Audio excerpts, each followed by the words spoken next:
ST में जहां तक लोग पहुंचना चाहिए था अभी लोग नहीं पहुंच पाए हैं। जो जहां यानी कि अभी मिल रहा है 15%, तो उससे कहीं घट करके और वर्गीकरण और लोगों को मिल जाएगा। अब आगे काम होंगे, जिस दिन यानी 50-50 पर हो जाएंगे उस दिन वर्गीकरण करेंगे, तो फिर 50 आदमी तो। नमस्कार, मैं ब्यूटी कश्यप, आप देख रहे बिहार डेली लाइव। हमारे साथ लोक जनशक्ति पार्टी के प्रदेश उपाध्यक्ष भुवनेश्वर पाठक मौजूद हैं। सुप्रीम कोर्ट ने SC/ST कोटे में वर्गीकरण का फैसला दिया है। नमस्कार मैडम। सुप्रीम कोर्ट ने जो वर्गीकरण का जो फैसला लिया है वह ठीक नहीं है, क्योंकि SC/ST में जहां तक लोग पहुंचना चाहिए था अभी लोग नहीं पहुंच पाए हैं, और इसीलिए हमारे माननीय राष्ट्रीय अध्यक्ष चिराग पासवान जी ने उसे पुनः विचार करने के लिए बोले हैं।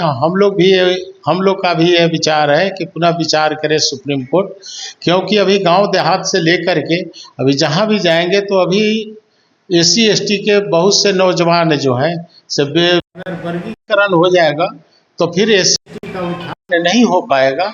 इसीलिए हमारे राष्ट्रीय अध्यक्ष ने बोले हैं कि पुनः विचार करने के लिए, और सुप्रीम कोर्ट को इस पर पुनः विचार करना चाहिए। आपके घटक दल के नेता जीतन राम मांझी इसका समर्थन कर रहे हैं। उनका अपना व्यक्तिगत है, उन पर हम क्या टीका टिप्पणी कर सकते हैं।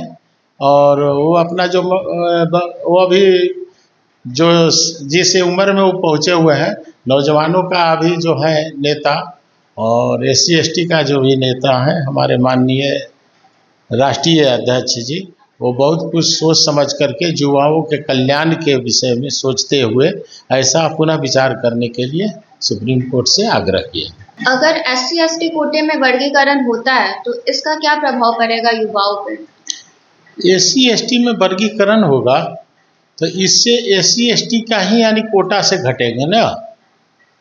जो जहां यानी कि अभी मिल रहा है 15%, तो उससे कहीं घट करके और वर्गीकरण में और लोगों को मिल जाएगा।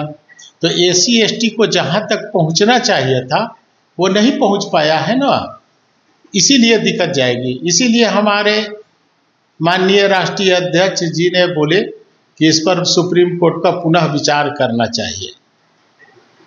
यही यानी कि नुकसान होगा, SC/ST को नुकसान होगा, इसी में से कट करके और यानी लोग को मिलेंगे। अभी तो 10% ही SC/ST के जो कोटा जो मिला, अभी लोग नीचे ही हैं, बहुत नीचे ना। वो पहले की सरकार के यानी कि इसे जो चाहिए था वहाँ तक उत्थान नहीं करा पाए, जिससे नीचे यानी कि इसे SC/ST रह गए हैं। और इस पर अब तेज़ी से काम हो रहे हैं, अब आगे काम होंगे। जिस दिन यानी 50-50 पर हो जाएंगे उस दिन वर्गीकरण करेंगे, तो फिर 50 आदमी तो क्रीमी लेयर में आ जाएंगे ना।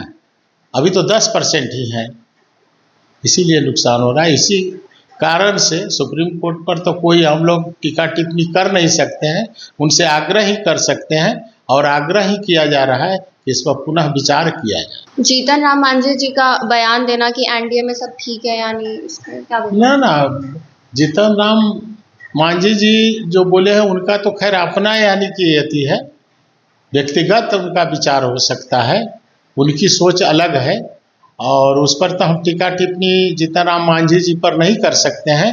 और NDA में सब कुछ ठीक ठाक है, कहीं NDA में किस तरह का लेकिन परंतु नहीं है। हमारे प्रधानमंत्री के नेतृत्व में हम लोग काम कर रहे हैं, करेंगे, और NDA मजबूत है, आगे भी भविष्य में मजबूत रहेगा, और साथ साथ बिहार में भी हमारा NDA मजबूत रहेगा, इसमें कोई लेकिन परंतु नहीं है।